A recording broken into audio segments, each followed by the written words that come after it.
Bueno, compañeras, compañeros, en primer lugar, darles la bienvenida. Yo detesto a la gente que presenta, así que voy a ser lo más breve posible en torno a la presentación.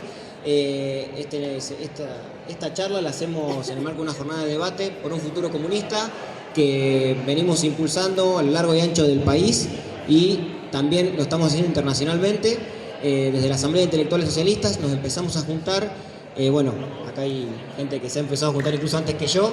El año pasado, este año profundizamos las juntadas, las reuniones, y en abril, cuando había otro país, pensamos en hacer estas jornadas para tratar de poner en discusión las ideas del comunismo, poner en discusión las ideas socialistas. Por suerte, estamos en el marco de la facultad que viene de días tomada, de muchos días que estamos dando vuelta por acá. La verdad que es súper entusiasmante y súper gratificante ver la vida política que hay en la facultad, las asambleas, las reuniones, cómo se han puesto en pie comisiones de estudiantes junto a docentes que dan clases públicas en la calle. Así que bueno, unas jornadas que habíamos pensado y planificado un poco en frío, vienen mucho más al calor de la lucha, y lo cual nos entusiasma y creo que hace mucho más factible poner en discusión las ideas comunistas que nosotros practicamos y pregonamos día a día. Así que bueno, hacer muy cortito esto, presentar brevemente, como decía antes, Ariel Petruccieri, Lucia Caizo y Titín Moreira, que son gente muy inteligente, y eso es todo lo que voy a decir, así que sin más, que yo soy simplemente que está acá presentando, darle la palabra a ellos para que puedan hablar. Muchas gracias. Bueno, buenas noches. A mí voy a empezar diciendo que me conmueve bastante estar aquí en este patio, porque hace 15 años que me fui de esta ciudad y de esta facultad precisamente, y volver de esta manera para hablar de la necesidad de construir un futuro comunista, volver de esta manera en el marco de un conflicto estudiantil, docente, que ha desatado sin ningún lugar a dudas fuerzas importantes. Estuvimos además esta semana también en la toma de la Facultad de Filosofía y Letras de la UBA en Puan, dando esta misma charla. Así que bueno, es para mí realmente muy, muy importante, muy impactante y muy conmovedor volver a esta casa de la que me gradué hace ya muchos años atrás, y hacerlo de esta forma. Quiero agradecer a todos y todas las que se quedaron, los que vinieron a escuchar la charla, y muy especialmente quiero agradecer a los compañeros y compañeras del PTS, a Fede, a Julia, a Santi, a Lucio, que estuvieron detrás de la organización de, como decía Fede, estas jornadas acá en Rosario.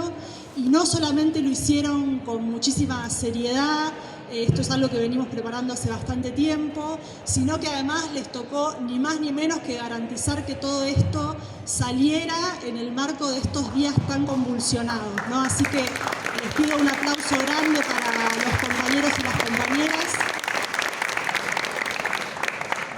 Bien, y por mi parte lo que voy a hacer es presentar la Asamblea de Intelectuales Socialistas, que, como decía Fede, es el espacio desde el cual organizamos estas jornadas de debate por un futuro comunista. Es un espacio que efectivamente funciona hace ya más de un año, en el cual nos encontramos compañeros y compañeras de todas partes del país, que trabajamos como intelectuales, ya sea como docentes universitarios, como investigadores de CONICET, o que si bien no trabajan como intelectuales, sí hacen de la actividad intelectual una parte importante de sus vidas, y que por supuesto nos reconocemos como socialistas o comunistas. Es un espacio que ha venido funcionando fundamentalmente de manera virtual en este tiempo que lleva de andar, y cuyas primeras actividades presenciales son justamente estas jornadas. Es cierto que la virtualidad le ha restado mucho de la riqueza que tiene la presencialidad, encontrarnos, conocernos, charlar de otras cosas, intercambiar cuestiones personales, pero también es cierto que la virtualidad nos ha permitido reunir a un montón de compañeros y compañeras de diferentes puntos del país, que no están necesariamente en las grandes urbes, en las grandes capitales, y que además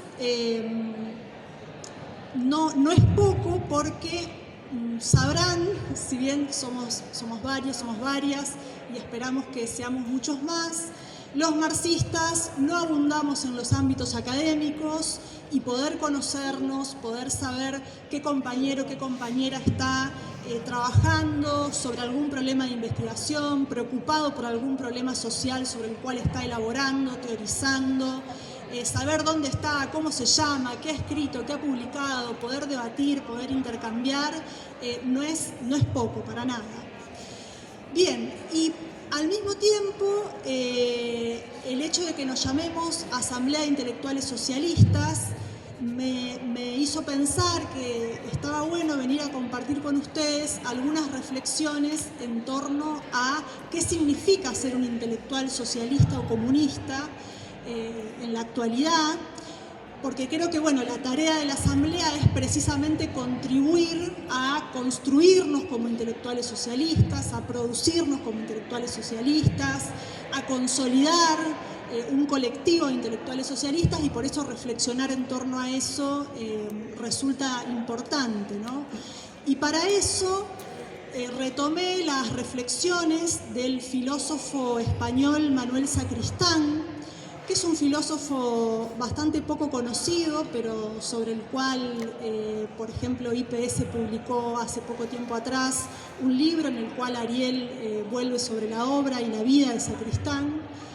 Y Manuel Sacristán, que fue, además de filósofo, un militante comunista casi toda su vida, en una reflexión autobiográfica que hacía casi al final de su vida, decía que para él, como intelectual y como militante comunista, había resultado casi mortal en el marco de su trayectoria vital haber recorrido ambos caminos como senderos separados, es decir, haber escindido su actividad política de su actividad intelectual. Y decía, la tarea para quienes somos intelectuales comunistas, quienes queremos serlo, quienes queremos construirnos como tales, es justamente acercar esos dos senderos, esos dos caminos.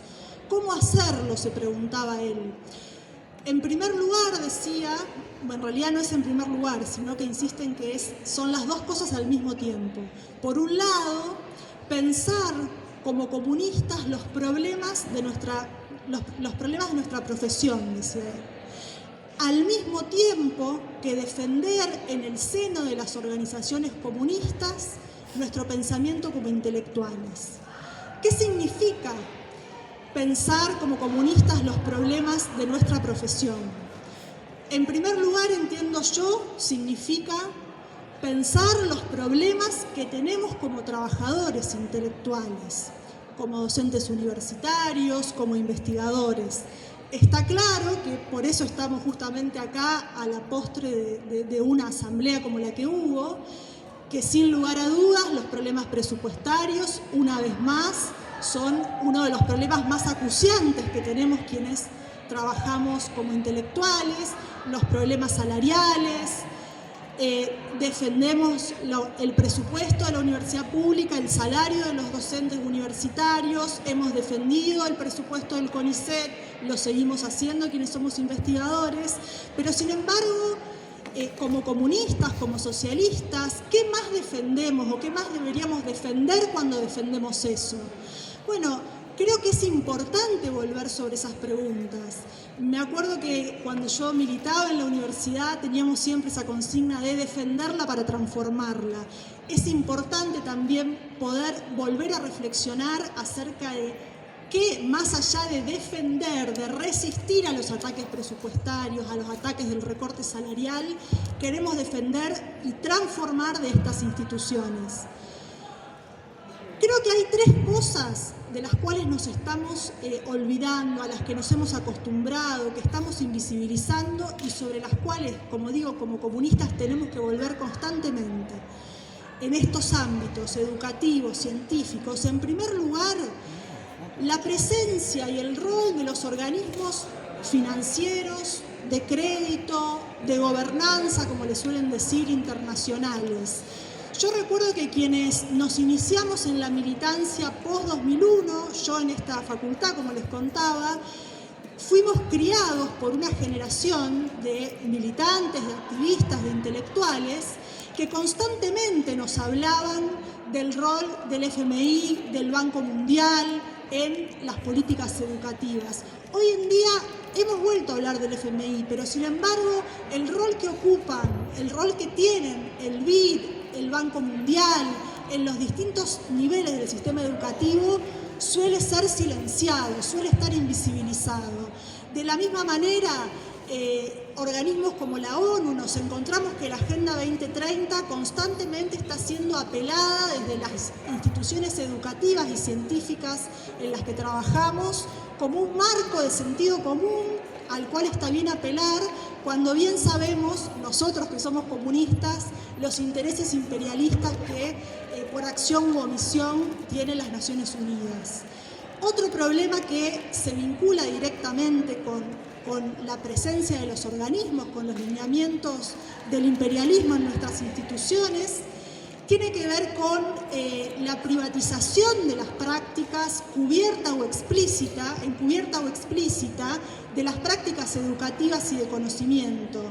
Me refiero a cómo quienes somos investigadores y docentes hemos naturalizado, por ejemplo, el desarrollo cada vez más frecuente de actividades de posgrado pagas, cómo post-pandemia se han multiplicado los cursos arancelados en las universidades, que somos presionados los docentes a dar con el sello de una institución pública, pero arancelado para el público, o inclusive dentro del CONICET, las actividades de transferencia, como son los stands, que son una forma encubierta también de privatización de la producción de conocimiento científico, que es ofrecerle a privados, sean empresas o no, nuestros servicios como investigadores e investigadoras.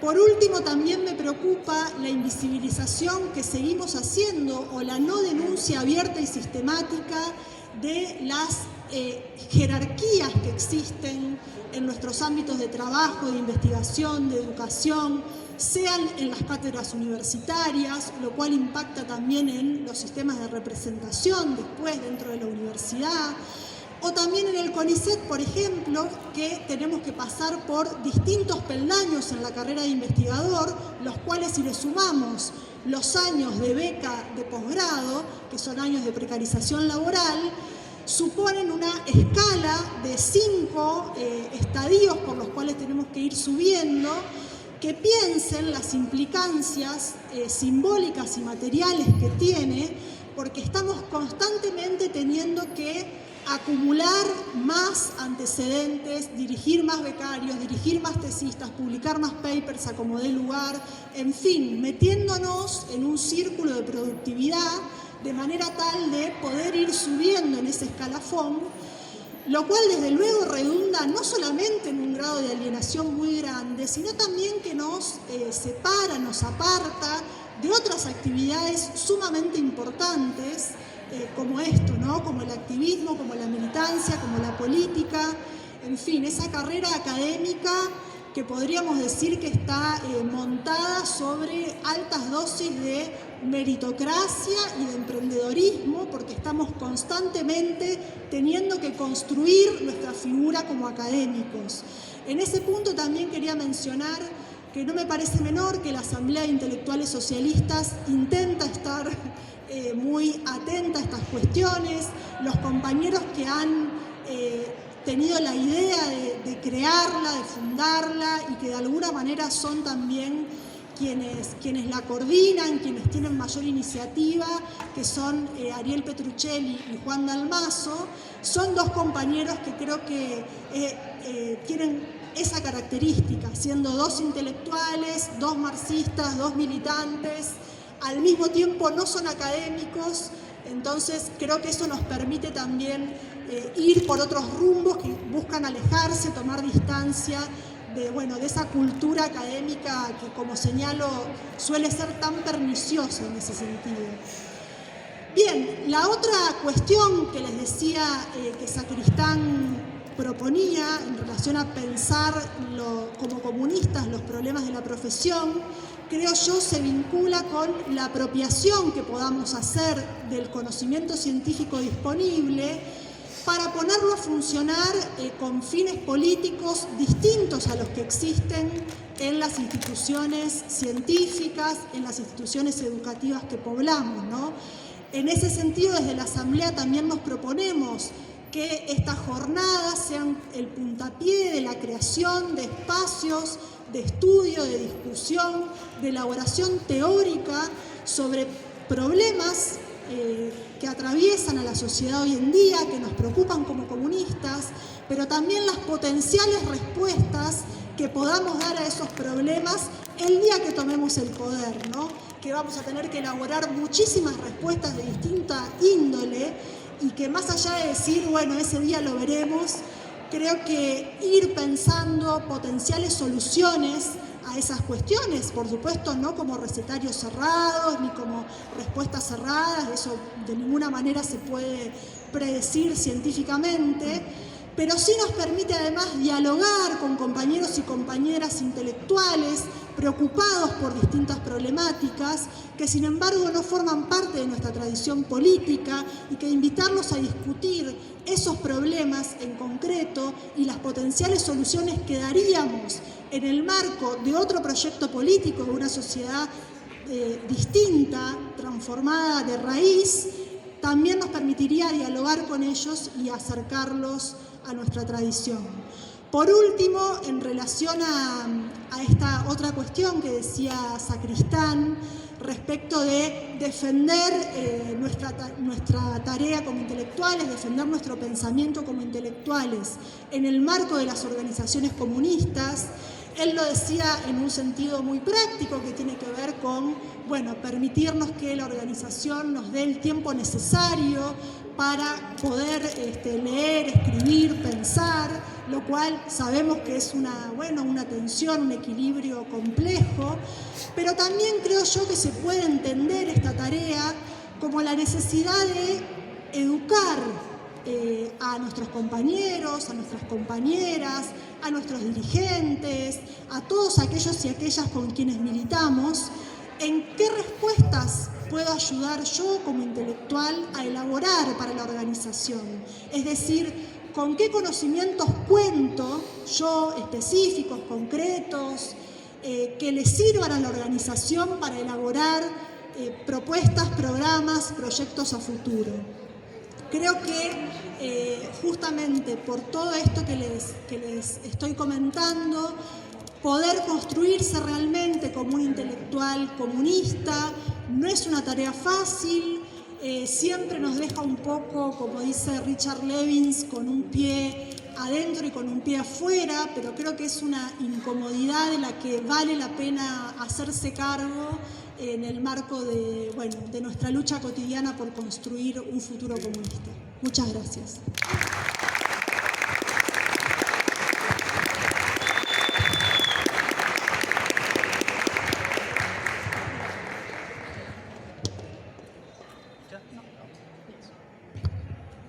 Ahí se escucha. Bueno, yo vengo de muy lejos, vengo de la Patagonia, viví muchos años en Neuquén, era docente en Neuquén, ahora vivo en un lugar más remoto todavía, que es una zona rural que se llama Mallín Hogado, cercana al Bolsón. Soy docente de la Universidad Nacional del Comahue, que en estos momentos también está teniendo distintos tipos de actividades vinculadas o relacionadas a la lucha de docentes y estudiantes de la que ustedes forman parte.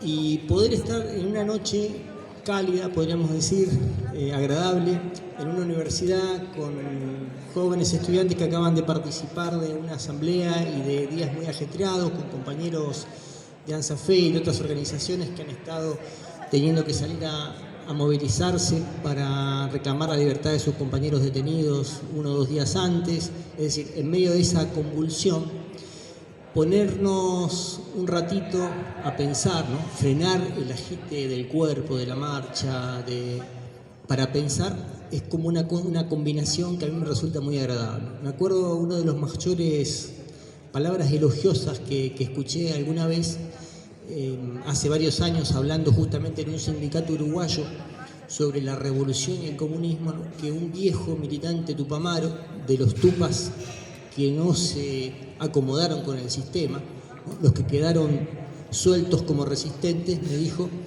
que estemos hablando de esto en un sindicato para mí es como un asado en el exilio. Y creo que hablar de revolución, hablar de comunismo en estos lugares un poco tiene eso, es como un asado en el exilio. Hacía mucho tiempo, me parece, que de estas cosas se hablaba poco, o se hablaba en pequeños círculos, ¿no? En cenáculos militantes, en organizaciones de ya convencidos, pero no tanto públicamente. Esto, por supuesto, que es sumamente comprensible, y acá me voy a permitir un vuelo de pájaro histórico. Hace 30 años, casi 30 años, en el 95, yo todavía era estudiante, estábamos tomando la Universidad Nacional de Comahue. Y en esos momentos ya teníamos ante nuestros ojos los dilemas de la necesidad de la resistencia. Había que resistir los embates de ese Nobel gobierno neoliberal de Carlos Saúl Menem, pero al mismo tiempo la gran conciencia de que la resistencia en sí misma es insuficiente. Que el problema era resistimos, pero resistimos para construir qué. Y el problema en aquellos años era el construir qué. En aquellos años el construir qué era casi inimaginable. Veníamos ¿de qué situación veníamos? Veníamos del terrorismo de Estado en los 70, ¿sí? Una generación diezmada no solo en Argentina, sino en América Latina. Veníamos del derrumbe del muro de Berlín, la caída de lo que habían sido los experimentos comunistas fallidos o traicionados por el estalinismo desde comienzos del siglo XX. Veníamos en medio de la oleada del auge del neoliberalismo a nivel mundial. O sea, era el momento en que era casi imposible hablar de algo que fuera en contra del capitalismo. La resistencia nos estaba impuesta, nos gustara o no. No había ninguna otra cosa que hacer que es posible que resistir, y plantear alguna posibilidad era casi imposible. Eso siguió siendo así, no sé, por ejemplo en el 2001, ¿no? También yo viví las jornadas del 2001, militaba muy fuertemente en esa época. Todo lo que fue el 2001 y esa primavera del 2002, con movilizaciones de todo tipo, con asambleas de todo tipo en todos los lugares del país. Pero era muy claro, por lo menos para mí y para mucha gente que me rodeaba, que eso no iba a ningún lado, que no había ninguna perspectiva de futuro posible ahí, que eso se reacomodaba de alguna manera porque no había las condiciones mínimas que permitieran construir otra cosa. Eso es lo que creo que poco a poco ha ido cambiando en los últimos años, sin que me parezca que estemos ante ninguna oportunidad sencilla. Pero han pasado varias cosas en los últimos años que hacen que la situación actual no sea la misma que la de los 90 o la de los 2000. En parte porque la dinámica del capitalismo, la propia dinámica económica, acá hay una cuestión muy importante. Cuando uno analiza las coyunturas, muchas veces nos perdemos en los vaivenes políticos, ¿sí? O en las pujas políticas, y no vemos esas corrientes profundas, esas corrientes marinas que son el desarrollo de la economía capitalista, que es la base de todo lo que nos pasa en este mundo, ¿sí? Que no lo explica todo, pero explica buena parte. Cualquiera que viniera siguiendo el curso histórico del capitalismo desde el siglo XIII, una cosa que hizo muy bien, por ejemplo, Giovanni Arrighi, ¿no? En un libro que tiene el título más engañoso que uno pueda imaginarse. El libro se llama, esto es un chascarrillo para Eric Hobsbawm, ¿no? que escribió El corto siglo XX. Arrighi escribe El largo siglo XX, y el largo siglo XX comienza en la crisis del siglo XIV. O sea, es una especie de broma. Pero esa broma le permite a Arrighi escribir una historia del capitalismo en el largo plazo, que él no la empieza a pensar de esa manera. Él lo que quiere escribir al principio es un artículo, no un libro de 500 páginas. Es un artículo para esclarecerse un poco la crisis del 72. ¿Sí? Porque cuando estalla la crisis del 72 hay una gran discusión, una de las tantas crisis del capitalismo, ¿no? Después tuvimos muchas otras más. En la del 72 se discutía si era una crisis económica provocada por razones políticas, ¿no? Cuando la OPEP se junta y cambia los precios del petróleo, ¿no? O sea, es una crisis económica, pero en realidad su origen es político. Esa era una interpretación. Otros decían, es una típica crisis cíclica del capitalismo. Otros dicen, no, esto es más profundo. Es una crisis del régimen de acumulación, para decirlo en el lenguaje de la escuela de la regulación. ¿Sí? O sea, que implica romper los consensos y las bases de lo que se había dado en llamar los estados benefactores o los regímenes keynesianos, ¿no? Y ahí venía después, sí, la oleada neoliberal. Otros decían, no, es una crisis estructural del capitalismo que no tiene salida. Arrighi, ante esas posiciones, dice, bueno, voy a tratar de entender qué es esto. Cuando empieza a estudiar, bueno, en algún momento creo que Perry Anderson lo convence, che, lo que vos estás haciendo no es un artículo, es un libro, y estás haciendo una historia del capitalismo, y lo termina haciendo. En esa larga historia del capitalismo, una cosa que es muy llamativa, y sobre la cual se ha discutido muchísimo, y no hay ningún consenso entre los especialistas, pero hay una evidencia empírica, ¿sí? No se saben las causas, si es real, si es un espejismo, pero lo que se ve es que el capitalismo funciona con ciclos expansivos de 25 o 30 años de expansión económica y ciclos recesivos de 25 o 30 años de recesión económica. Si nosotros vemos esa historia secular de varios siglos, hacia el año 2000, poco más, poco menos, la economía capitalista, no de una economía particular, ahí es donde se nos confunde la mirada, ¿no? Hay peculiaridades locales y regionales, sino la economía en su conjunto debería haber iniciado una nueva onda de ascenso, que no ocurrió. Si ocurrió, es un ascenso muy limitado y a diferencia de otros, fue más bien ascenso de algunos países o de algunas economías a costas de otras, ¿no? El ascenso chino es a costa de Corea y Japón, por ejemplo.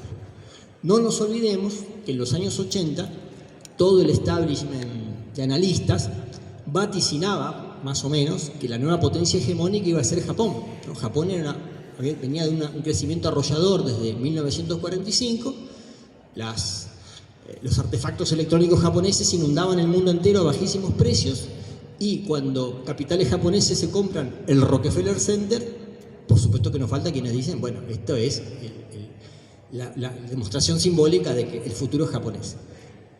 Pero el futuro no fue japonés. Japón es una economía curiosa, una economía capitalista avanzada que lleva 20 años estancada, ¿sí?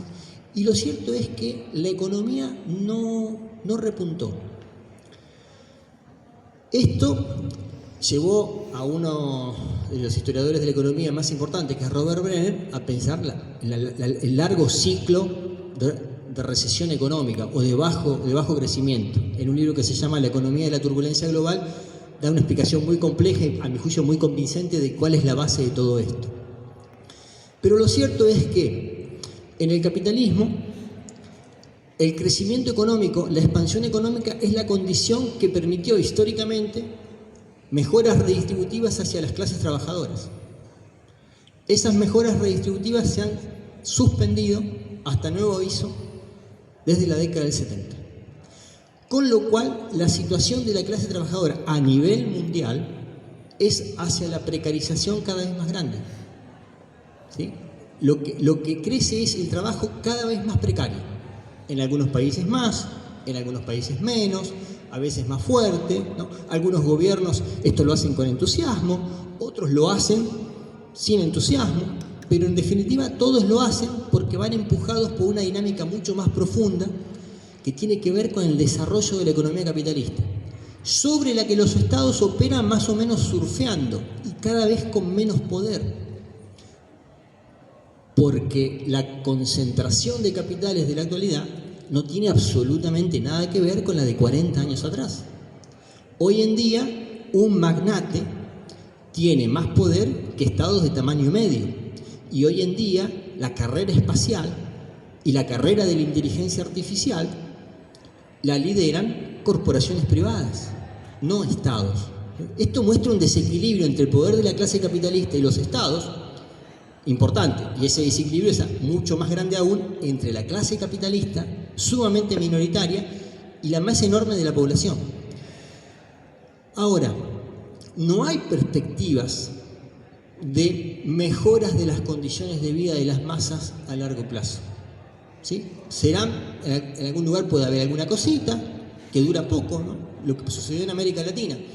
Una década progre sirvió para redistribuir 2 o 3 cositas sin que se achicaran las desigualdades. Al contrario, las desigualdades crecieron y pasó la ola y estás en una situación peor de la que habías arrancado. A esto se suma otro frente dramáticamente conflictivo, que tampoco es nuevo, pero que es cada vez más acuciante. Es el frente ecológico. La ecología de este planeta ya está en una situación catastrófica, ¿sí? Tanto es así que eso ya es un asunto ventilado en la televisión. Esto puede dar lugar a otras cuestiones, puede haber muchas manipulaciones ideológicas con respecto a esto. Yo creo que en los años que vienen nos van a querer hacer comprar 3 millones de buzones, ¿sí?, perjudiciales bajo el imperativo de salvar el planeta, falsas soluciones ecológicas, pero que la situación planetaria es caótica, no solo por el cambio climático. El cambio climático es un problema, los niveles de contaminación que tenemos son tremendos, ¿no? La forma de urbanización en la que estamos inmersos desde hace décadas es insostenible, ¿sí? Ahí está el libro de Mike Davis, ¿no? Planeta Favela, ¿no? Y esto es un fenómeno sorprendente, sorprendente cómo lo que nosotros llamamos Villa Miseria, en Brasil se llama favela, y bueno, cada país le pone un nombre peculiar, es un fenómeno planetario, ¿sí? Y que termina constituyendo ciudades casi humanamente invivibles, aunque, bueno, los seres humanos nos podemos acostumbrar a vivir en lugares espantosos, ¿no? Entonces, la ecología es un enorme problema y tenemos una curiosa paradoja. La economía capitalista no logra tener las tasas de crecimiento y las tasas de ganancia de los llamados 30 gloriosos, ¿no? Del 45 al 72, 73. Pero aún así es una economía que crece a tasas insostenibles ecológicamente. A nivel planetario consumimos más de lo que el planeta puede reponer. La sociedad capitalista está sobrepasando los límites biofísicos. Es decir, estamos creando una situación catastrófica a plazo medio, ¿sí? Yo no soy de los que piensan, hay algunos que lo piensan, ¿no?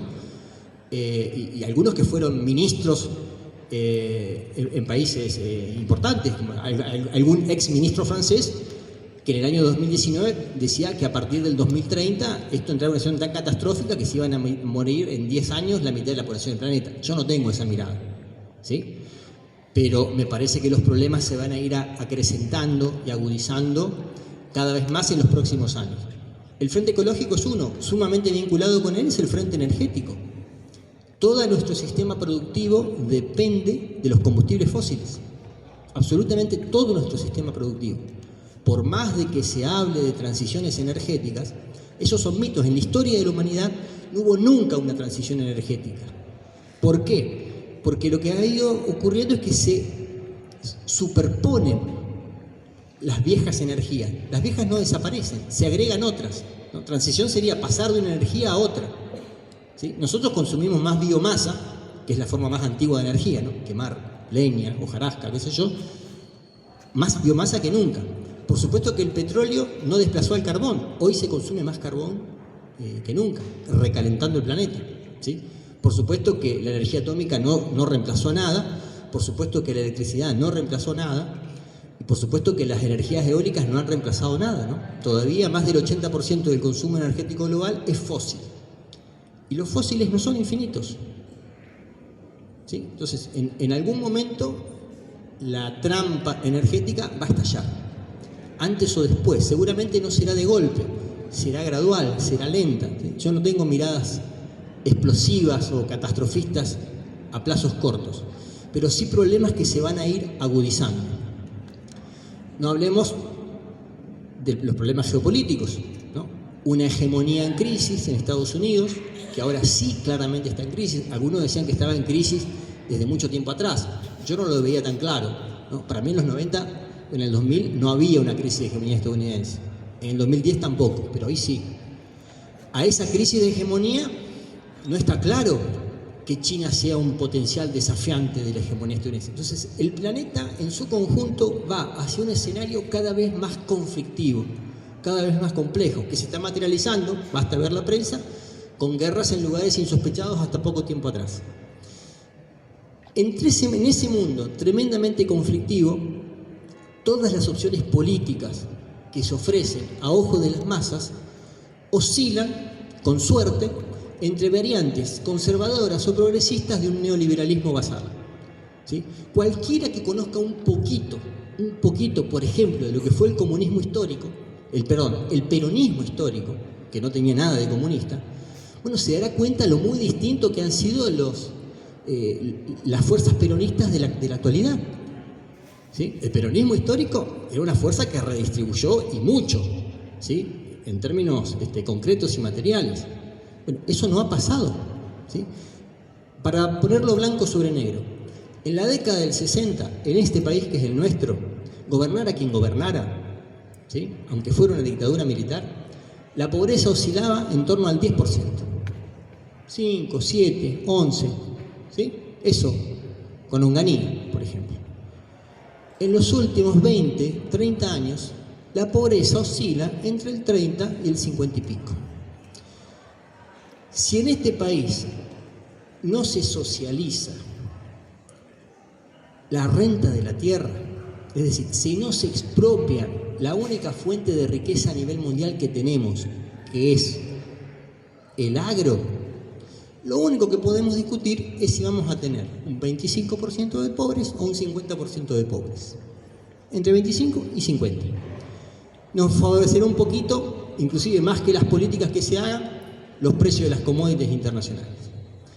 O sea, si queremos un país realmente distinto, inclusive más parecido al que alguna vez tuvimos, hay que hacer cambios radicales, cambios de la estructura económica, que además van a ser, además de lo terriblemente problemático que son desde lo social y desde lo político, por supuesto que no implica simplemente reproducir el modelo agroindustrial, que es catastrófico, es ecológicamente catastrófico e inviable a largo plazo, ¿no? O sea, pero si no discutimos estas cuestiones que pueden parecer lejanas, que pueden parecer difíciles, que puede parecer que no están puestas a la orden del día, lo que estamos discutiendo es pequeñas modificaciones que no alteran nada de fondo. Ahora, en la medida en que más cantidad de gente esté discutiendo a viva voz estas cuestiones, menos vamos a ver que esto es una locura. Porque muchas veces lo que parece una locura, bueno, a medida que la gente lo empieza a ver, lo empieza a discutir, deja de parecer una locura. Esa es la dinámica inclusive de todos los procesos revolucionarios, ¿no? Lo que parecía una locura un tiempo atrás, de repente se convierte en cotidiano.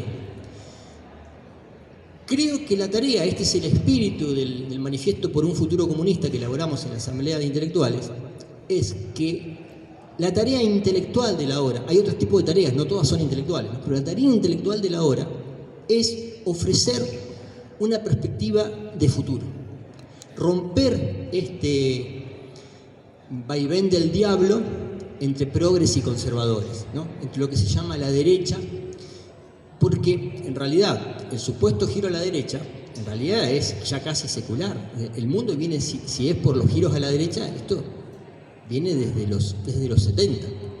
¿Sí? Algunos no se desayunan ahora que hay un supuesto giro a la derecha, pero el mundo viene porque lo que está provocando esos cambios no son las fuerzas políticas, son las fuerzas económicas.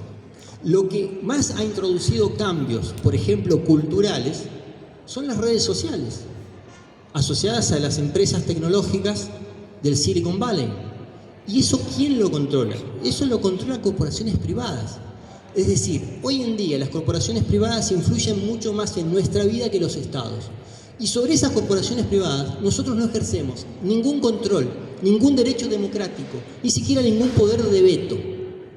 Si no pensamos en que tenemos que tocar esos intereses, no para regularlos un poquito, sino para socializar esas empresas, bueno, lo único que podemos hacer es ir surfeando una ola de transformaciones que nos impone la clase capitalista.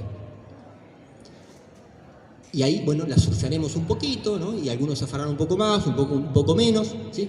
Pero el problema es salir del estrecho politicismo, ¿no? Es decir, bueno, acá los problemas son lo que haga el Estado, para comprender que acá lo que haga el Estado es importante, pero lo fundamental es el control de la economía capitalista. Para controlar la economía capitalista hay que romper con el capitalismo, hay que expropiar los capitales y hay que pensar en otro modelo de sociedad. Ahí aparecen un montón de desafíos. Algunos son políticos, algunos son organizativos, algunos son intelectuales. Por supuesto, es innegable que las experiencias socialistas del siglo XX terminaron o en derrota o en fracaso. Y tenemos que esclarecernos por qué sucedió eso. Hay que aprender cuáles fueron los errores, qué era lo evitable, qué era lo inevitable, y hay mucho que pensar, hay mucho que estudiar. Por supuesto que cualquier proyecto de futuro tiene que conocer muy bien la sociedad y el contexto sobre el que tiene que operar.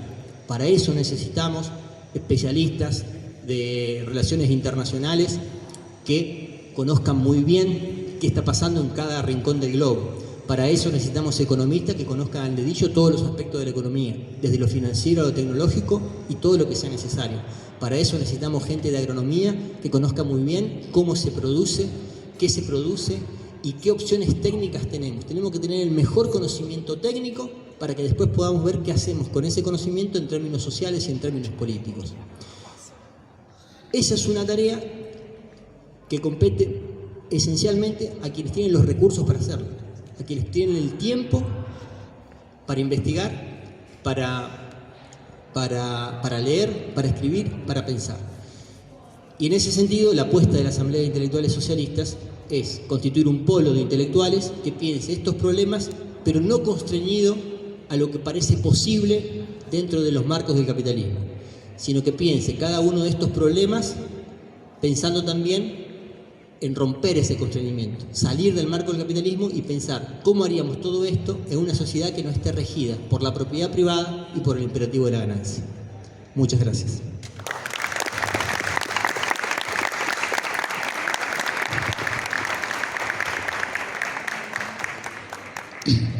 Bueno, a mí me invitaron, yo no soy de la Asamblea de Intelectuales, a mí me invitaron por rosarino, jubilado y setentista. Así que... No, por canalla no dividamos al público con grietas.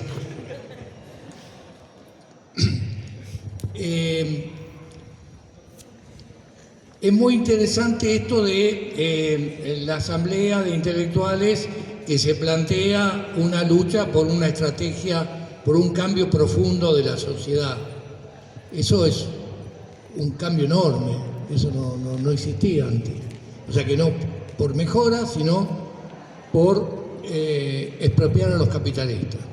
O sea, de ese punto de vista, para mí es central. Pero antes de empezar, que todo lo que plantearon tanto Lucía y desarrolló Ariel, antes de empezar yo quería decir, antes de venir acá, a mí me impresionó muchísimo la reacción que hubo en importantes sectores de la sociedad, de las organizaciones estudiantiles y sindicales, cuando detuvieron a los 5 compañeros por haber enfrentado a la legislación de Puyaro.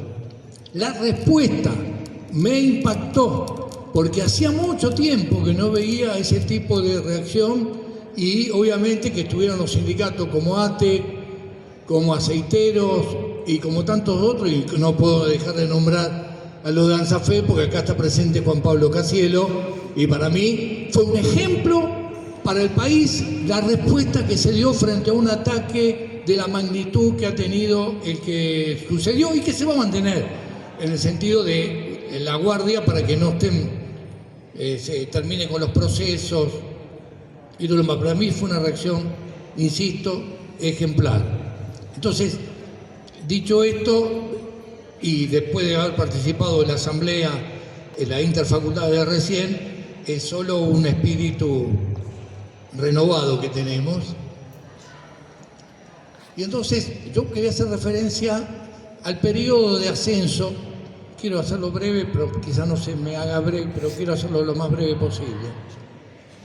Terminados los 30 gloriosos o 20 y pico, depende cuál es el historiador que lo agarre, de la post-Segunda Guerra Mundial, del crecimiento del capitalismo, de una nueva etapa de desarrollo capitalista, por lo menos en los países centrales y en algunos de los países dependientes o semicolonia, como fue el caso de Argentina, Brasil, Sudáfrica y algún otro más. se generó expectativa, inclusive hasta sectores que se hablaban trotskistas, de que venía una nueva etapa del capitalismo y que había capitalismo para el rato. Hasta que, por cuestiones económicas y políticas, el ciclo se cerró y tuvo una respuesta de masas en todo el mundo. O sea, no en todos los países del mundo, pero en la mayoría. En todos los países centrales, o en los países centrales fundamentales, hubo movilizaciones y huelgas importantísimas, como en Francia, como en mayo en el 68, el otoño italiano en el 69, huelgas generales en Inglaterra, que había habido una en el año 26,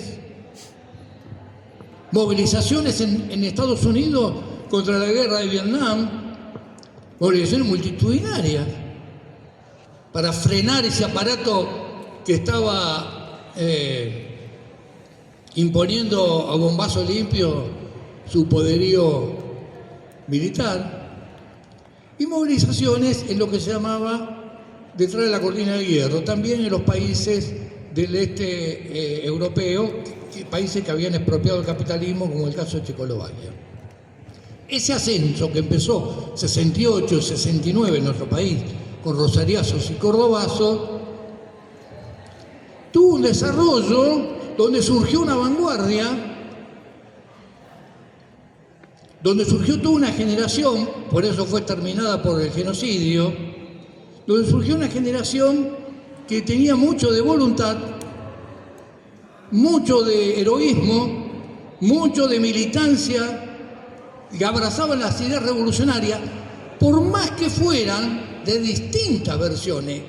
Lo que nos motivaba a nosotros era el cambio profundo de la sociedad, sean que eran del Partido Comunista Moscovita, o del Partido Comunista Maoísta, que era muy poderoso, o de nacionalismo burgués, como lo fue la juventud peronista.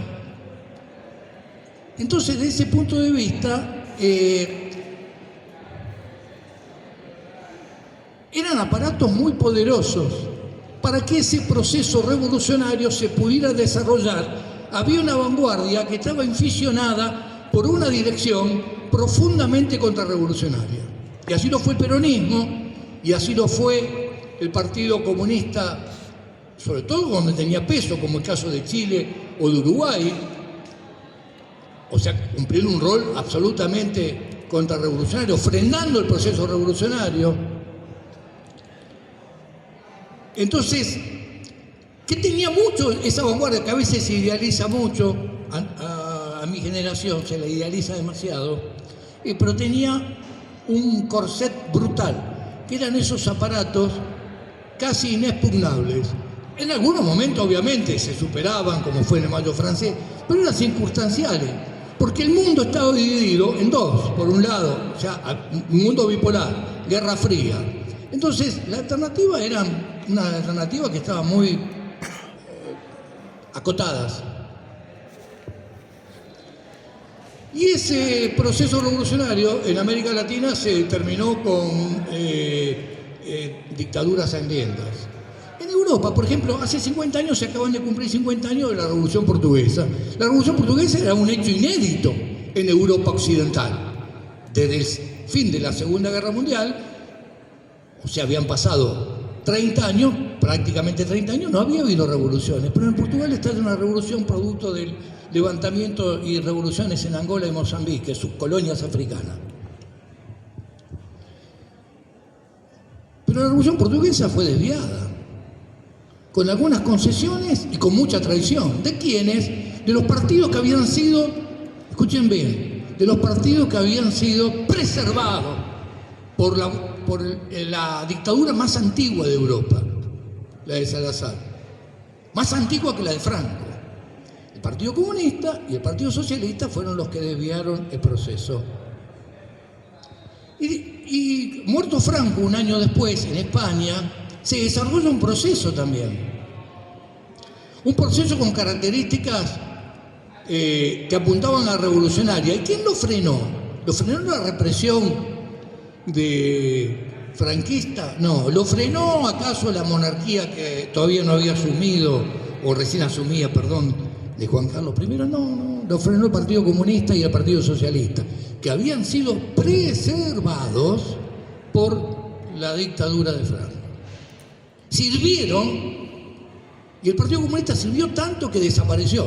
Tanto frenó el proceso que había en España en aquellos años que desapareció. Entonces, alguien decía, tenemos que hacer estudiar, y creo que es muy importante, los historiadores, los revolucionarios, estudiar cuáles fueron las causas por las cuales aquel proceso revolucionario no terminó en triunfos, o los triunfos que, como terminó, como por ejemplo, el triunfo de Vietnam, derrotando el imperialismo yanqui, expropiando el capitalismo, imponiendo en Vietnam todo un país con el capitalismo afuera, ¿por qué no se siguió desarrollando? Y eso es muy importante porque tiene que ver con el balance de aquellos años. Es muy importante sacar. ¿Había grado de conciencia? Digo cuando se idealiza mucho a mi generación. Mire, había poco de que era necesario, o sea, había una conciencia absoluta de que había que tomar el poder. ¿De qué forma? Bueno, era confuso, pero siguiendo a esas direcciones era imposible tomar el poder. Había que romper con esas direcciones. Bueno, el proceso revolucionario entonces es derrotado en forma sangrienta en algunas partes del mundo, es desviado en otras. Todo un proceso que surge, inclusive en toda el África se libera y deja de ser colonia, pero todos esos procesos llevan a un proceso y un primer intento que hay en Polonia importante de organización en el sindicato Solidaridad, que era un sindicato que ampliaba a todos, estudiantes, todos, que era una forma de autoorganización enorme, no logra imponer un gobierno distinto y es derrotado por un golpe brutal del estalinismo. Entonces, desde el 82 en adelante se impone en el mundo el neoliberalismo, con Reagan, con Thatcher, y después se va a extender a nuestro país y se va a extender al conjunto del mundo. Ese neoliberalismo va a terminar siendo la restauración en todos los países que habían expropiado el capitalismo, porque las masas de esos países, hundidas en la miseria y con la opresión y la represión brutal de esos regímenes falsamente comunistas, socialistas, eran profundamente antidemocráticos, represores, y la gente salió a enfrentarlo. Imagínense lo difícil que era en esos años convencer a un obrero, a un joven peronista, que se hiciera comunista, porque el comunismo era la expresión de aquella brutalidad. Y el capitalismo triunfó. Y fueron los terribles fines de los 80 y todos los 90. Donde, como decía Ariel, era hablar de comunismo, era como hablar de no sé qué cosa, porque la gente te velaba y te decía, pero triunfó el capitalismo. Y había triunfado el capitalismo. Tanto había triunfado que parecía que ya no había más bipolaridad, sino que era un solo mundo unipolar, se había terminado el fin de la historia. Y resulta, aquí, que el capitalismo consiguió una sobrevida al recuperar la ley del valor en países, plenamente la ley del valor en países como China o la Unión Soviética, por nombrar a 2 de los 14 que habían expropiado el capitalismo en aquellos años. Sin embargo, esa sobrevida que le dio tuvo varias crisis, y la más grande o la más profunda, la que demuestra, la del 2008, y el capitalismo no se recupera más, pese a que había aparecido 20 años antes de que, conquistando China, conquistando lo que era la vieja Unión Soviética, no había forma de que hubiera otro tipo de régimen que pudiera reemplazar al capitalismo. Y eso es lo que está en cuestión hoy. El capitalismo nos lleva a atrocidades brutales, Ariel la demostró, desde el punto de vista ecológico, no solo climático, sino la polución, la contaminación brutal que nos llevan, las masacres, la muerte, el hambre, las guerras, el genocidio en Gaza, cosas brutales. Y desde ese punto de vista entonces es pertinente presente. ¿Y entonces qué perspectiva tenemos? Mire, si era difícil discutir en los 90 comunismo, y no dejamos de hacerlo, en estos momentos es mucho más sencillo. Es más sencillo porque justamente la crisis capitalista se replica permanentemente, si no en un país en otro. Entonces, desde ese punto de vista, yo creo que lo que está planteándose en nuestro país con un gobierno que acaba de asumir hace nada más que 10 meses es el surgimiento de un movimiento de masas como el estudiantil. Está comenzando a surgir. Recién está dando los primeros pasos. Entonces ahí retomo, vuelvo, ¿cómo fue la lucha contra Onganía? La lucha contra Onganía, compañeros, no empezó con el Rosariazo del 69. No fue un rayo en cielo sereno y a la semana estalló el Cordobazo. Sino, es que desde el primer momento era un gobierno de Onganía que había logrado estabilidad del dólar a 3.50 con Kirchner y Bacena, que lo mantuvo durante 3 años, ataque a la universidad, la noche de los bastones largos, bueno, la muerte de Santiago Pampillón, tienen repudio y movilización, pero no es generalizado. Pero hay luchas que se van extendiendo, cierran 16 ingenios en Tucumán y empieza una resistencia, y desde abajo, y durante 3 años, se va confrontando en la conciencia de los sectores que salen a luchar y en los que ven cómo luchan los otros, cómo pelean, se va forjando una vanguardia obrera y estudiantil que va a ser la que va a dar el Rosariazo, el primer Rosariazo, el 2 de septiembre, y va a dar el Cordobazo de mayo del 69. Ahí se va forjando, en esas acciones de masa se forma la conciencia y cambia bruscamente la conciencia reformista que no se puede enfrentar. Hay que desencillar hasta Caclares, dijo General Perón, dando las órdenes de Madrid cuando asume Onganía, y el movimiento de masa no esperó. Como no tendríamos que esperar ahora las órdenes de Máximo Kirchner, de que no hay que enfrentar el veto. Entonces, desde ese punto de vista, yo quiero decir, la conciencia puede cambiar. Ustedes lo están viendo frente a sus ojos, un estudiantado que no se movilizaba, que en muchas partes del país nunca se había tomado una facultad. ¡Nunca! Pero ustedes, compañeros, ¿saben que el cantito ese que se canta, no sé si Carlos Sainz lo canta? El cantito de... Este pueblo no cambia de ideas, pelea por la educación, llamen al gorila de Milei, pero ese cantito es más viejo que la injusticia. Ese mismo cantito, llamen al gorila de Alfonsín, 40 años atrás. Ese mismo cantito, llamen al gorila musulmán, por Menem.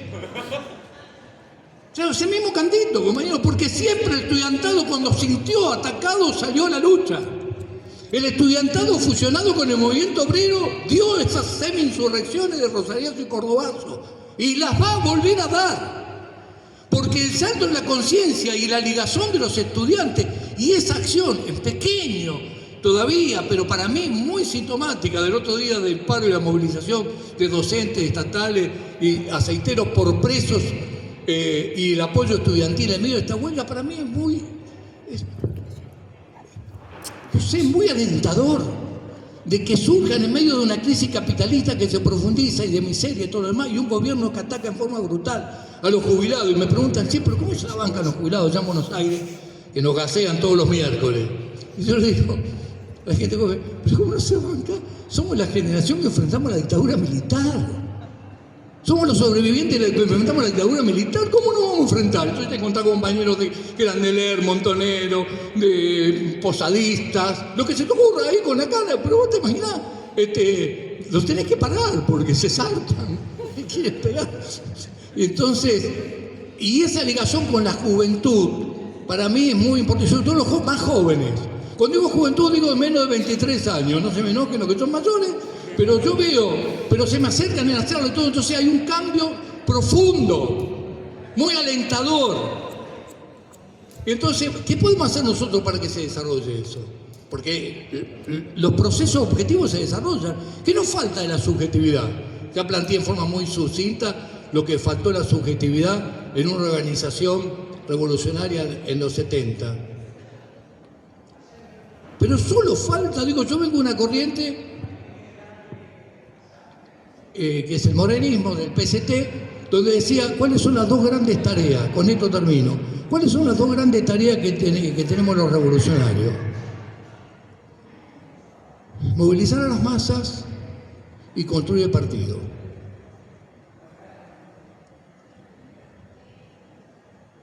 Veo que algunos me sienten, está mal. El partido solo no es un aparato, porque también tiene que ver con eso, con las lecciones de los 70. Los trotskistas peleamos por la más amplia autoorganización de las masas en lucha. Estudiantes o obreros que se organicen en forma independiente de todos los aparatos, que resuelvan y decidan. Ese es el método del soviet, del Consejo ruso. Es para la lucha, cuando la lucha se radicaliza, es para la toma del poder y es para la nueva sociedad que queremos construir. Porque si los trabajadores no se organizan y determinan qué es lo que se tiene que producir, cómo se tiene que distribuir, cómo vamos a todo, no solamente la política, la economía. Y eso, los grandes aparatos contrarrevolucionarios se negaron permanentemente que hubiera, digo, el estalinismo, donde tomaba el poder, o el nacionalismo burgués, donde tomaban el poder, derrotaban a los sectores reaccionarios, como el caso de Argelia, se negaban a esa forma de organización. Por eso no es solo es organizar a la vanguardia y educarla, ayudar a la vanguardia que se tiene que organizar, tiene que discutir, tiene que debatir y tiene que resolver en forma democrática, en forma representativa. Es lo que intentamos hacer humildemente de PTS cuando participamos de lucha. Ariel lo conozco de hace 25 años cuando era activista de ATEN, el sindicato docente de Capital, y sacaba un tiempo después sacó un pasquín que se llamaba, un pasquín pero no en forma despectiva, sino que se llamaba el cascotazo, un compañero que siempre apoyó lo que fue la lucha y la ocupación de Sanón, pero particularmente quiero decir que ¿qué desarrollamos? ¿Qué intentamos desarrollar allá en el 2002 cuando los obreros de Sanón ocuparon la fábrica y antes que lo ocuparan? Desarrollamos un organismo que se llamó la Coordinadora del Alto Valle del Río Negro de Neuquén, que era un organismo donde estaba el sindicato ceramista, el mayor movimiento desocupado de la región, que era el MTD, estaba la rama salud de ATE, que dirigía el hospital más importante de la Patagonia, que es el Cato Rendón, y estaba la lista, no estaba como sindicato, pero era la lista, de hecho era el sindicato de docentes de aquel momento de ATEN Capital. Y junto con eso participaba la izquierda. Era el intento de ser una organización democrática de abajo con características soviéticas. No se pudo desarrollar porque rápidamente el proceso de ocupación de fábricas y de radicalización se terminó. Pero apostamos a eso. No es solo movilizar a las masas y construir el partido. Es ayudar a que la vanguardia haga experiencias propias de organización, que las masas lo hagan. Pero la vanguardia es la que tiene que educar a los trabajadores en la fábrica, a los estudiantes en las facultades, a que sean participen directo y que su opinión vale. Porque ese es el enfrentamiento de una democracia directa, no es otra cosa lo que queremos instaurar frente a una democracia como esta, que es totalmente degradada. Y entonces esa es la lucha que nosotros tenemos, solamente basada en esa forma de organización social. Y ustedes saben que somos uno de los pocos. Ustedes le van a preguntar a cualquier trotskista si está a favor del soviet, te va a decir que sí. Pero pongan soviet, pongan Google o ChatGPT, busquen lo que opinan el resto de los partidos que se reivindican trotskistas cuando hablan de soviet. ¿Y cuántas veces hablan de soviet? Y cuando digo soviet digo de organización, de coordinación. ¿Cuántas veces hablan que eso es lo más necesario para que se desarrolle la revolución? No se habla, entonces no son soviéticos. No impulsan esa forma. Y eso para nosotros es fundamental. No es una cosa menor. Sacar las conclusiones. ¿Por qué? ¿Por qué Trotsky insistió tanto? ¿Por qué Trotsky insistió cuando estaba solo de que la clave de la crisis era la crisis de subjetividad y de dirección del movimiento obrero?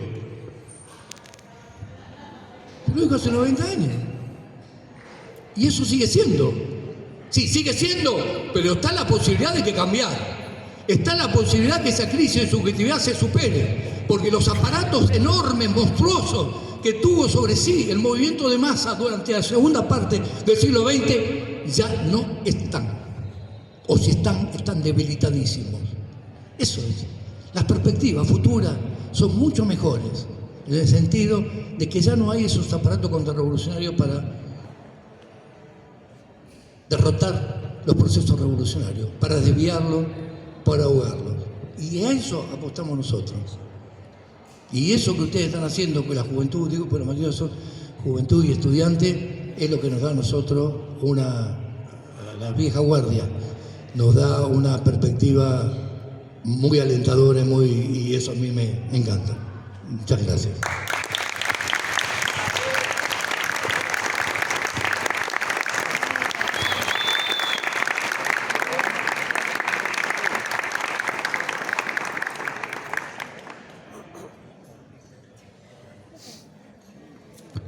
¿El Fede?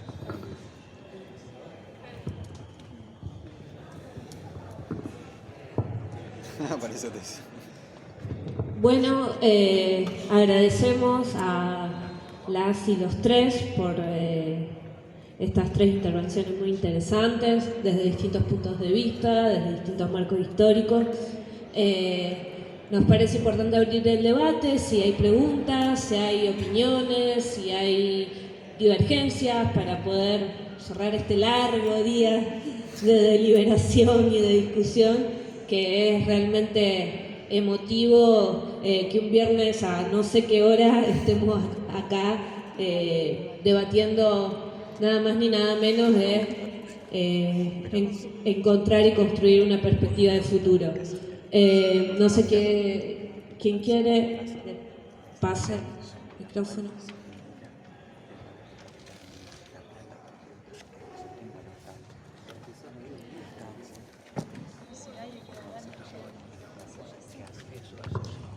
¿Cómo va? No, yo preguntita cortita porque me parece que estuvo muy acertado todas las intervenciones del panel, pero me quedaba pensando por las últimas intervenciones, sobre todo de Titín, alrededor de, en el último lapso de tiempo de la última época, se empezaron a desarrollar movimientos que no son lo tradicional en términos de lucha de clases, el movimiento ecológico de mujeres, la comunidad LGBT, el movimiento democrático, también en defensa contra la violencia policial, etcétera. ¿Qué elementos para pensar tanto la lucha de clases como la perspectiva de una sociedad comunista, la intervención de estos sujetos como parte del enfrentamiento entre las dos clases antagónicas, del proletariado y la burguesía? Bueno, que para ustedes, ¿qué perspectiva o qué rol pueden jugar en estos momentos?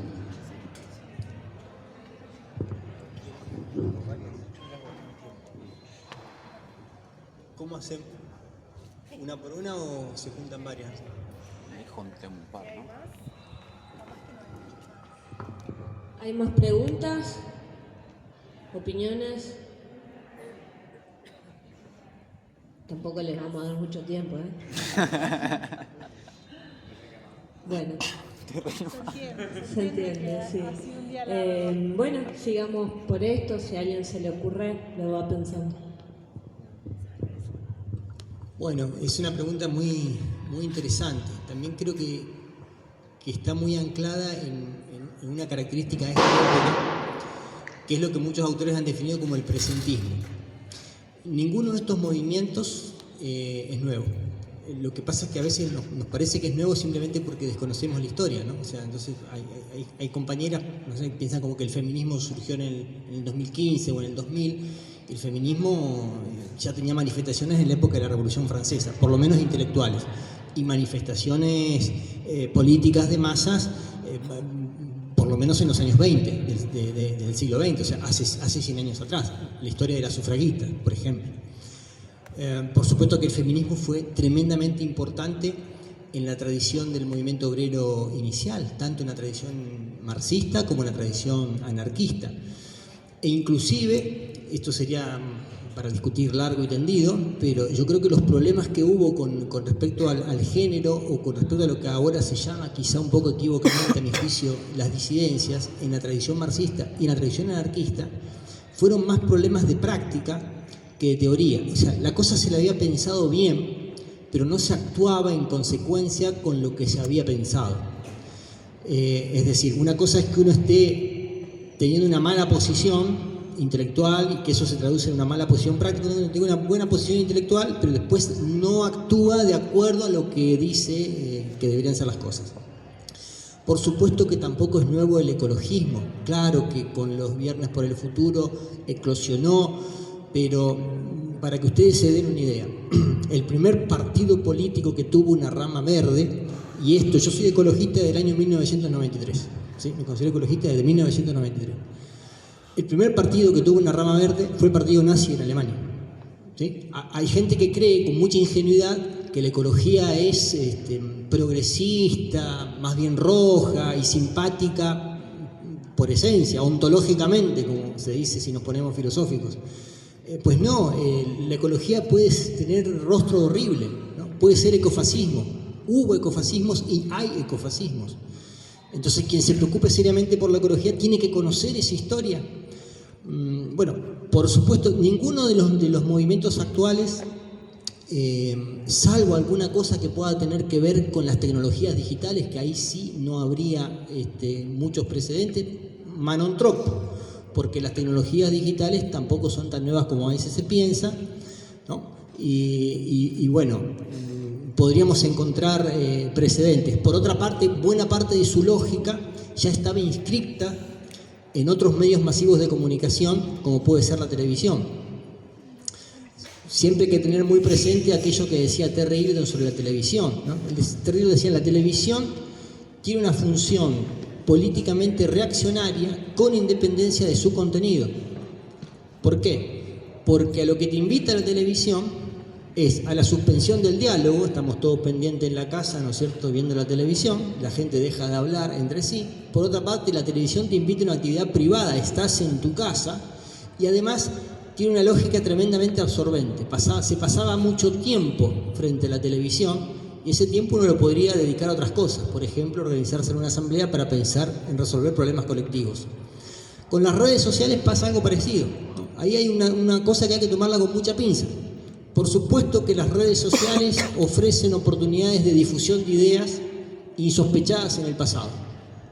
Y eso no se puede ignorar, y a mí me parece que la aventura que se han lanzado los compañeros del PTS con el chat PTS y esas movidas es una aventura que hay que atravesar, sin ignorar los riesgos enormes que eso conlleva, ¿no? Porque la lógica de las redes sociales no es tan fácilmente direccionable por nosotros.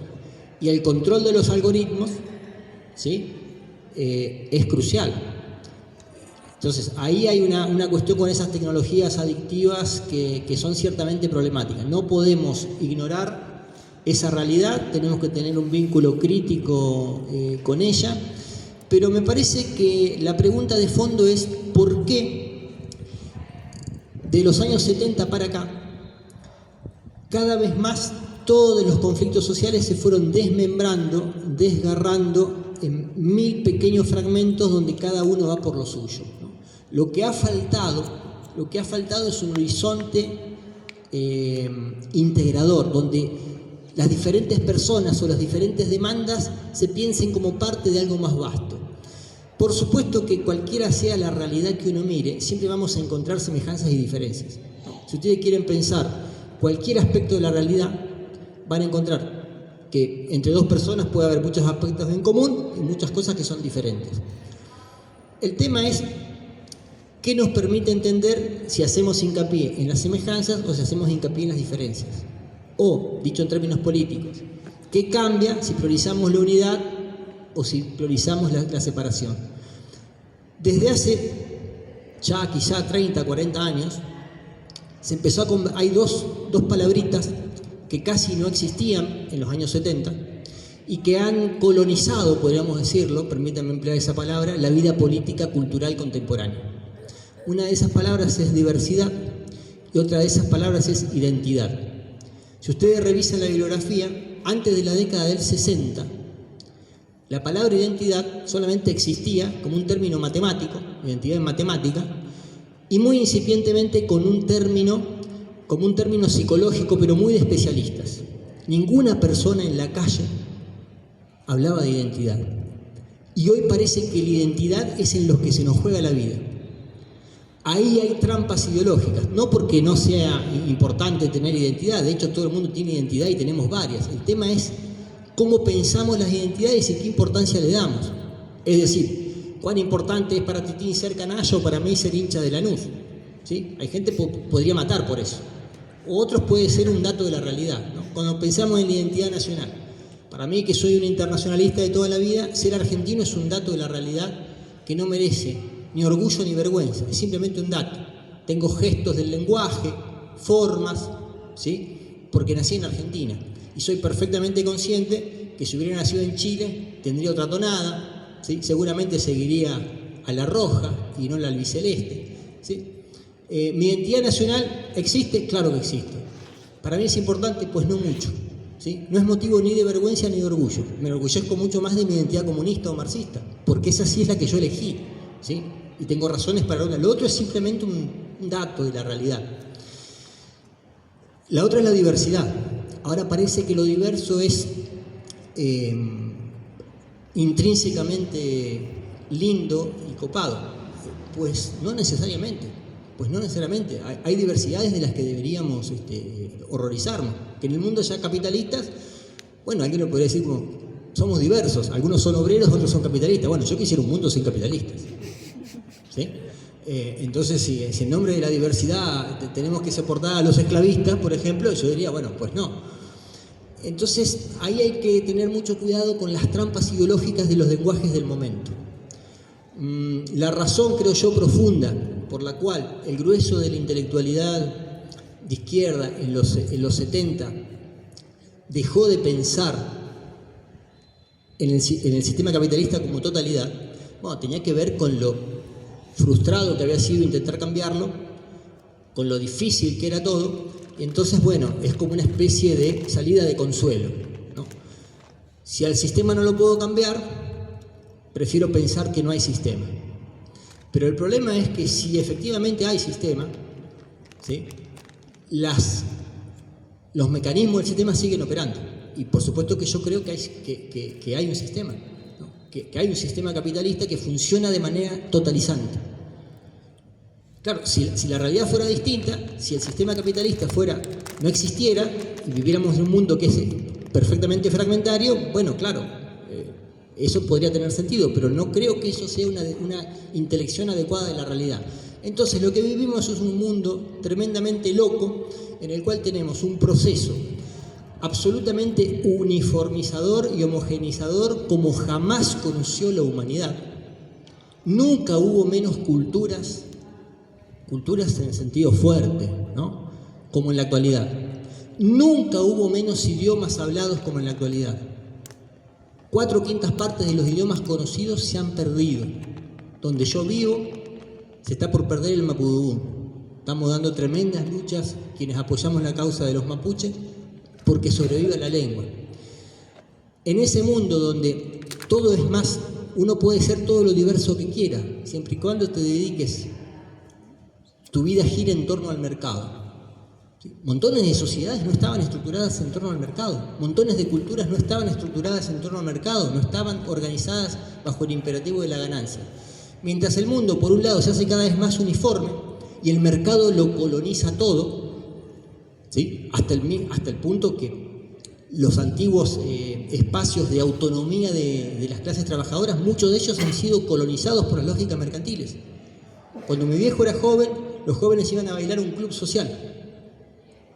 Hoy eso ya no existe. Se va siempre a una biblioteca que no opera como una entidad social, sino que opera como una empresa que busca, lo que buscan todas las empresas capitalistas, ganancias. ¿Sí? O sea, si uno mira cuán mercantilizada era una sociedad, la misma sociedad capitalista, hace 40 años, pues veremos lo muchísimo que se ha mercantilizado todo. Es decir, el mundo desde ese punto de vista es cada vez más homogéneo. Vayan ustedes a China y van a ver los mismos autos, las mismas empresas. Por supuesto que la clase media china mira las series de Netflix, ¿sí? Entonces, mientras por un lado el mundo se hace cada vez más homogéneo, de manera solo aparentemente contradictoria, florece la ideología de lo multicultural y de la diversidad. Esto está muy bien analizado y muy bien estudiado por Russell Jacobi, ¿sí? Tiene un libro, desgraciadamente no traducido al castellano, que es On Diversity, ¿sí? Donde analiza muy bien este fenómeno. Entonces, ahí tenemos que ver, hay que pensar muy bien también para ver cómo actuamos ante esta realidad tremendamente compleja. Yo no tengo ninguna duda de que el mundo que habitamos es cada vez más complejo, cada vez más entrevesado, cada vez más confuso y hasta engañoso, y que nos confronta permanentemente ante situaciones que no sabemos cómo demonios resolver por lo intrincadas y contradictorias que son. Pero lo que sí tengo claro es que si vamos a salir de eso, tenemos que salir con una idea muy clara y que nos junte a todos y todas, que deje, y la unidad es el producto de una voluntad que piensa un proyecto común, no de una articulación contingente de intereses desmembrados. Pero esos intereses desmembrados, esas luchas parciales y focalizadas, son el pan nuestro de cada día, son nuestra realidad. Le voy a contar un ejemplo y cierro con esto que le comentaba hoy a Lucía, que para mí es como casi el culmen de esa fragmentación y de esa intrincación. Hace 2 años atrás yo estaba en una actividad militante llevando a una comunidad mapuche resistiendo una ocupación de tierras de capitales extranjeros, ¿sí?, de origen catarí, a un grupo de militantes que iban a acompañar, a apoyar esa lucha, y una pesadísima batería de litio para recargar los handy, que era la única forma de comunicación en medio de la montaña. La gente que iba a apoyar eran militantes urbanitas de grandes ciudades que venían con todas las modas de las grandes ciudades. Por ejemplo, el veganismo. Pero estaban defendiendo unas tierras que habían sido tradicionalmente ocupadas por mapuches y por campesinos no mapuches, en donde lo que se hacía era criar ganado para comer, ¿sí? Por supuesto que querían que en su estancia se les abasteciera de comida vegana, lo cual era una cosa tremendamente difícil en esas condiciones y en esos lugares. Esa gente además estaba embargada de un misticismo indianista y de otros tipos que a mí me dejaba azorado, ¿sí? Por ejemplo, en las varias horas de traslado, pues se hablaba de tarot y de astrología, ¿sí? Pero se estaba apoyando una causa justa, ¿sí? Y una compañera, una Lamien, ¿sí?, una chica muy jovencita, mapuche, que era la única que sabía cómo demonios llegar a ese lugar, yo nunca había ido, ¿sí?, era la vaquiana. Bueno, escuchaba esas conversaciones, ¿no es cierto?, sobre la cuestión vegana, y entonces en un momento le dice: sí, a mí eso me interesa, y un tiempo lo probé, pero lo que pasa es que yo me tengo que levantar todos los días a las 7 de la mañana y caminar 5 kilómetros con 3 grados bajo cero. Si no como carne no funciona. Entonces era todo un manojo de cosas, ¿no? Militantes veganas que van a defender a gente que en realidad cría ganado, que necesitan baterías de litio para producir las cuales estamos haciendo desastres en otros lugares, como puede ser Jujuy. Yo decía, pero esta energía se la podría producir con una bicicleta, pero ¿cómo te pones a aplicar todo ese tipo de cosas, no? Bueno, el mundo que vivimos es cada vez más un mundo donde esas cosas se hacen complejas. Uno puede decir, ante esta complejidad, simplemente miro una parte, la que me interesa, y me desentiendo de todas las demás. Uno puede decir, hay que verlas todas en toda su complejidad, pero hay que encontrar algo, ¿no? A mí me gusta la metáfora de una espada que corte este nudo gordiano de una sociedad enquilombadísima, y esa espada que puede cortar un nudo gordiano es un horizonte de futuro. En el caso que yo propongo, un horizonte comunista, por supuesto.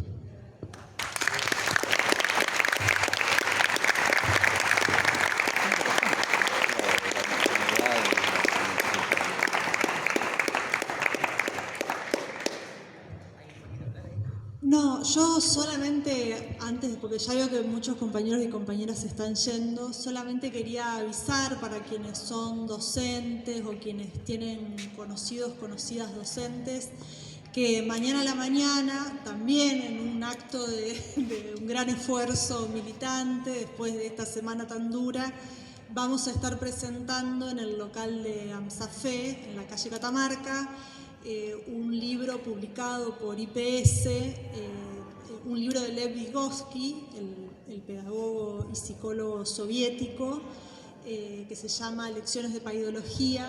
Va a venir un compañero de Capital, Federico Puy, que es un docente y además forma parte del sindicato ADEMIS.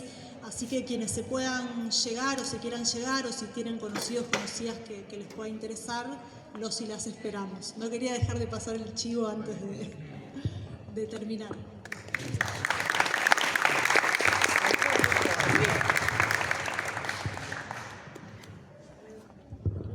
Lo que voy a decir no es una chicana, sino que es parte del drama argentino. Ahí no se lee ahora el nombre de la facultad que le pusieron Constantino Racetti. Constantino Racetti era del peronismo de izquierda y fue asesinado en octubre del 73. Antes de que surgiera la AAA, fue asesinado por una banda del Sindicato de la Carne, mandada, tiene la firma de la JUP, facultad, Constantino Racetti, JUP, y allá está quien asumía como presidente y está puesto con gorra militar y está firmado JUP. La burocracia de la carne de Luis Rubeo después fue senador bajo el menemismo. Luis Rubeo no solamente no fue nunca condenado por los crímenes que cometió y por apoyar a la AAA y después apoyar a la dictadura por abajo, sino que hoy la juventud que pelea lo pone como ejemplo a Perón, que era, o sea, Rubeo era de Perón, no era de otra organización. Digo, la contradicción de ellos que reivindican a un asesinado y reivindican a uno de los que fue organizadores de la AAA, no, nada más que eso.